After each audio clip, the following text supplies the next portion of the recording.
Alright, welcome back to, what's it called? Fuck. How did I forget? No, it's rebuilding the SWF.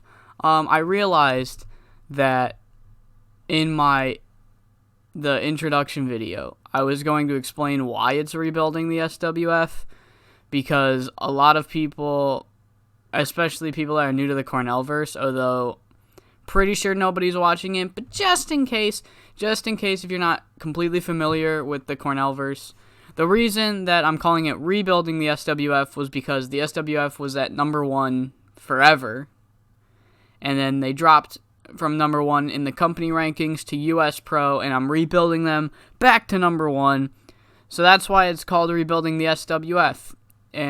So there we go. Oh, I can't do locker room controls when I have segments booked. That's stupid. Fuck that. Okay, well, let's just get to this Oh, no, let's not, because I got good news, guys. I got good news. Angry Gilmore has re-signed, except I pay him a shit ton. And Crippler re-signed, baby. Crippler is still here. I don't know why I clicked that. The fucking taskbar wants to get his shit in. So, yeah, kind of overpaid for him. But I want to keep them. Let's get this show underway. We opened the show with a better thing than I thought. Remo promo, it's fully on Menace. And he comes out and he says, Jack, I get that there are 2 months until your title match against me. And some of the doubters in the SWF audience just do not believe me when I say that you will be facing me. So to put the doubters to rest and to put you to rest, for my opponent at the Master of Puppets, you are going to pick. That's right, Jack. You will be able to pick my opponent. It will be anybody not named Jack Bruce. Good luck. And just setting the challenge. Pick my poison, bitch. Yeah. Then next we have a backstage segment where Richard Eisen is like, okay, you guys are taking too much airtime, and I could not give less of a shit. So, next week, we're going to have a one-on-one match, not a no DQ match, just a one-on-one match. And if either of you guys try something, I don't know, I'll suspend you? No, I don't want to deal with the paperwork. You know what, just, fine, it will be a no DQ match. Fuck it. Steven Parker, ecstatic about this news. Sammy Smoke, clearly not. You can't tell by that picture, he seems really happy by this news, but he's not happy about it. And then we cut to the ring where we have James Prudence losing to Zimmy Bumful. That's all this is. But then it's the return of Simply Awesome Shit Talk. Woo! Okay, so, Simply Awesome Shit Talk this week. Huey Cannonball says, Jeffy, well, looks like we're going to have to take on the All-Americans again? Really? Really? The All-Americans? Wow. Oh my god. These guys are just a thorn in our side for no reason. They're just annoying. They're not good. We beat them, right? We beat them. Or you beat them, am I right, Jeffy? Okay. Thanks, Jeff. Thanks for the support. You know, Jefferson, this show isn't going to work if you don't say anything. And Jefferson turns to him, blank face, and he looks at the camera and he says, if we have to face Des fucking Davids again, I will take a pocket knife and slit both of your wrists and then your throat. And then once you have passed out and died from all the blood loss, you were... Got his mic! So Jefferson Stardust just kind of flips out, and he goes off on Des Davids. Huey Cannonball's expression gets scared, he gets scared more and more he talks, and yeah, they have to cut his mic because of all of the stuff he's saying is even too bad for this show. And then we have just a 1-minute segment backstage. We can just sort of see Sammy Smoke talking to the Crippler, or we think it's the Crippler. It's his back. We can't really see his face, but it's the Crippler. And it's like, well, why is Sammy Smoke talking to the Crippler? We then have the main roster debut of El Mitico Jr. Yep, finally he's being called up. Oh fuck. Huh. Well, that sucks. Nothing really worked on this segment, huh? Everything just kind of said, fuck it. Wow, gimmick rating awful. They don't click at all. And he had a performance of 18. Alright.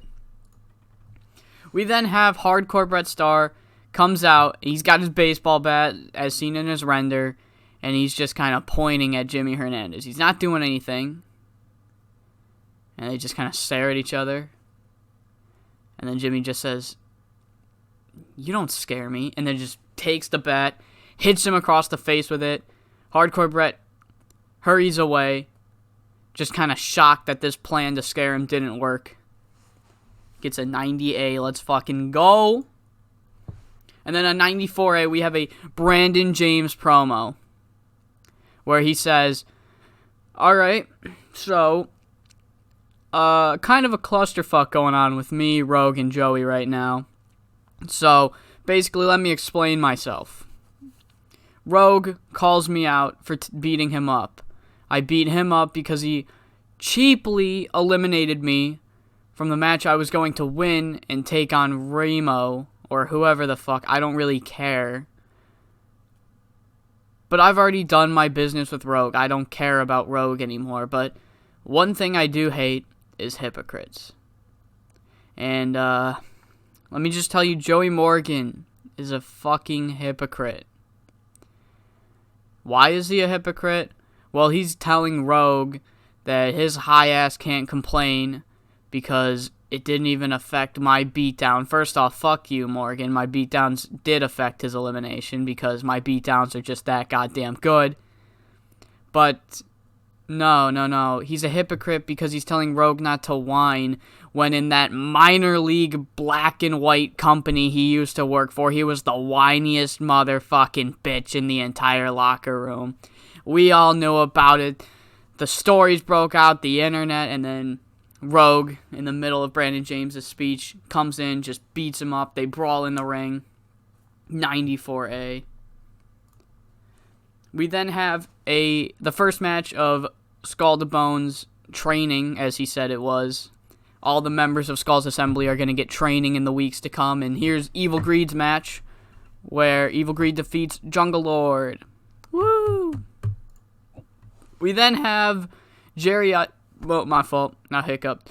We then have Jerry Eisen come out, and he says that, listen, okay, so I think there's only one way to truly do this. We're going to have a tag team match, playa. He doesn't say player, I just really wanted to say play. Basically, you and Joey are going to take on Brandon James and a partner of his choosing next week. Just to settle this whole fucking thing. Alright, I don't want this getting out of hand. We have enough shit going down. So, cool. Jerry Eisen performed poorly because his, entertainment is a 69C+, and I'm just going to put him in with good promos so he gets better, so that I can actually have him cut promos. We then have about that good wrestling, decent reaction. Jack Bruce defeated Lasana Makutsi in 9:49. Jack Bruce, I don't know if I mentioned this. Every time Jack Bruce does something or a certain point happens, there's so many renders for Jack Bruce that I won't even be able to use them all in this series by the time TEW 2020 comes out. So, gonna change it every so often. 82B, that's pretty good. And then after the match, Jack Bruce grabs a mic and he says, I can pick your opponent, Remo. I can pick your opponent. Huh. Well, I don't really want to I really didn't want to make things more of a clusterfuck than they already were. But, I am going to choose Joey Morgan. Woo, Joey Morgan. And, yep. So, if the rogue Joey Morgan, Brandon James situation wasn't fucking clustered enough, here we go. Joey Morgan's now getting a world title shot. So, there's that. And then, whoa, what the fuck? Okay. So then Paul Huntington comes out and he's like, Valiant humiliated me last week. And I need revenge. Valiant face me one-on-one right now. And Valiant's like, all right, I guess I have to. And then he kicks the shit out of him. Valiant wins. Paul Huntington's goons, the Pain Alliance, were taken out in the brawl last week, so they're not here. So no one's there to help Paul Huntington cheat.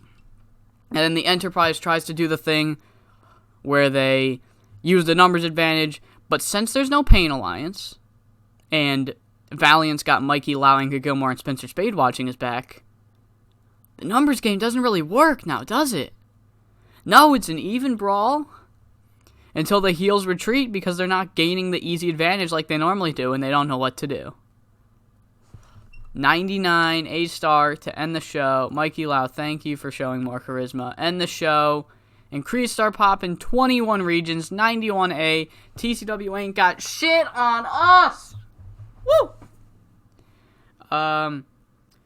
Yeah. Let's get it.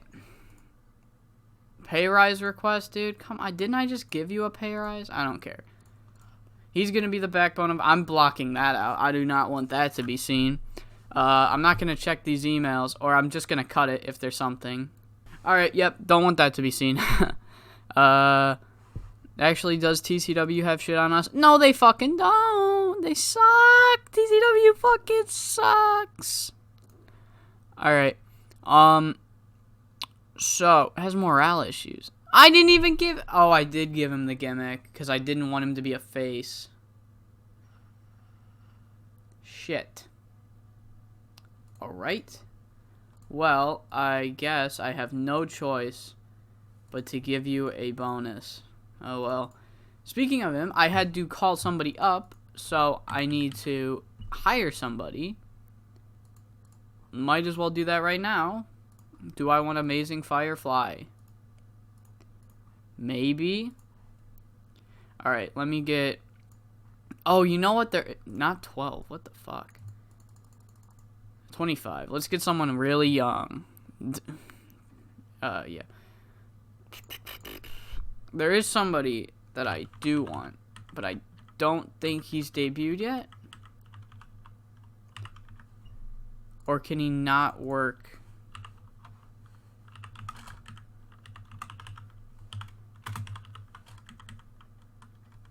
Yeah, I don't think he's here yet. He debuts in May. So maybe when that happens, I'll get him. I'm gonna just cut to when I find someone. So cut now. Okay, so I'm gonna hire Stuntman. Fuck. Okay. So he is what? He's 23. So let's get him for 2 years on that dev deal. Hopefully he will. If I did not check. 260. Okay. All right. There we go. So Stuntman is going to be our replacement for El Mitico Jr. I'm probably going to take his mask off, though. I don't want him to be Stuntman. Alright, that's it. I will see you guys in episode number 20. Or no, this is 20. Is this on 20? Dude, I gotta check this before I start recording. And whatever. I'll see you in the next episode of this fucking series.